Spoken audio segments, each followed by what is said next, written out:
रसूलिहि करीम अम्मा बाद फ़अऊज़ु बिल्लाहि मिनश शैतानिर रजीम बिस्मिल्लाहिर रहमानिर रहीम व ताआवनु আলাল বিররি ওয়াত তাকওয়া ওয়া লা তাআওয়ানু আলাল ইসমি ওয়াল উদওয়ান। দেখেন, আজকে আমরা সিলেট পাথর উত্তোলন সমিতি নিয়ে এখানে বসছি। কেন? 2019 সনে আওয়ামী লীগ ফ্যাসিস্ট সরকার ভারতের একটা এজেন্ডা বাস্তবায়ন করছে যে বাংলাদেশ থেকে পাথর তোলা যাবে না। আমরা মনে করি পরিবেশের নামে আজকে পাথর উত্তোলনের বন্ধ যে করছে, এটা আসলে পরিবেশ কিছু না। এগুলোর মূল হলো ভারতকে খুশি করা এবং আমাদের মুদ্রা বিদেশে পাচার করা। ভারত থেকে প্রতি বছর $5 মিলিয়ন পাথর আনা হয় এবং সেটা নিম্নমানের পাথর, অথচ আমাদের দেশ থেকে, আমাদের ভূখণ্ডর থেকে আমরা পাথর তুলতে পারি। সেই ব্রিটিশ থেকে আজ পর্যন্ত 2019 পর্যন্ত পাথর উত্তোলন হচ্ছিল, তখন পরিবেশ নষ্ট হয় নাই। হঠাৎ করে 2019 সনে সব পরিবেশ নষ্ট হয়ে গেছে, এটা মানা যায় না। আমি মনে করি এটা ভারতের চক্রান্ত, এটা ভারতের ইশারায় করা হয়েছে।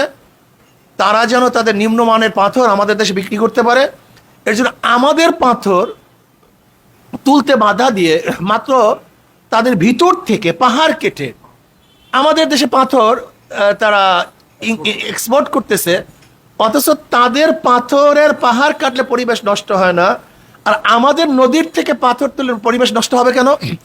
বরং পাথর না তোলার কারণে পরিবেশ নষ্ট হয়ে গেছে। যেমন নদীগুলো ভরাট হয়ে গেছে, নদী ভরাট হওয়ার কারণে সেখানে বন্যা সৃষ্টি হচ্ছে। আপনি দেখেছেন যে সুনামগঞ্জ, সিলেটে কখনোই বন্যা হতো না, এখন বন্যা সৃষ্টি হওয়ার কারণটা কি? দ্রুত গতিতে পানি না নামার কারণ। আর পানি নামবে কিভাবে? যেহেতু পাথর ভরে গেছে আর উত্তোলন করতে বাধা দেওয়া হয়েছে। আমি মনে করি আমাদের দেশকে ডুবিয়ে মারার একটা চক্রান্ত চলতেছে। এটা শুধু পাথর উত্তোলন নিষেধ নয়, বরং প্রতি বছর যেন আমাদের দেশের মানুষ পানিতে ডুবে মরতে পারে তারও একটা ব্যবস্থা করা হয়েছে। কাজে এর থেকে আমরা পরিত্রাণ চাই।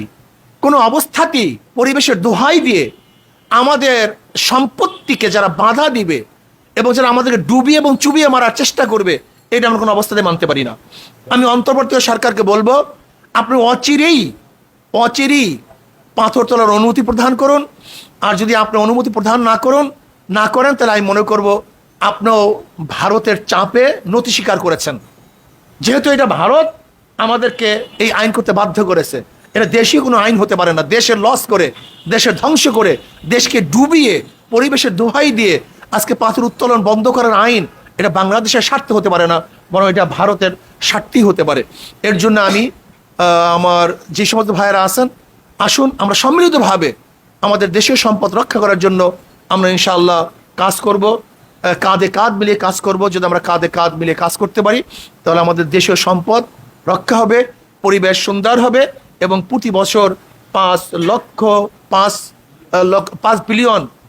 মিলিয়ন ডলারের পাথর আমদানি করতে হবে না এবং প্রতি বছর পানিতে ডুবে মরতে হবে না এবং হাজার হাজার লক্ষ মানুষের কর্মসংস্থান হবে এবং আমাদের দরিদ্রতা মোচন হবে, আমাদের অর্থনৈতিক চাঙ্গা হবে।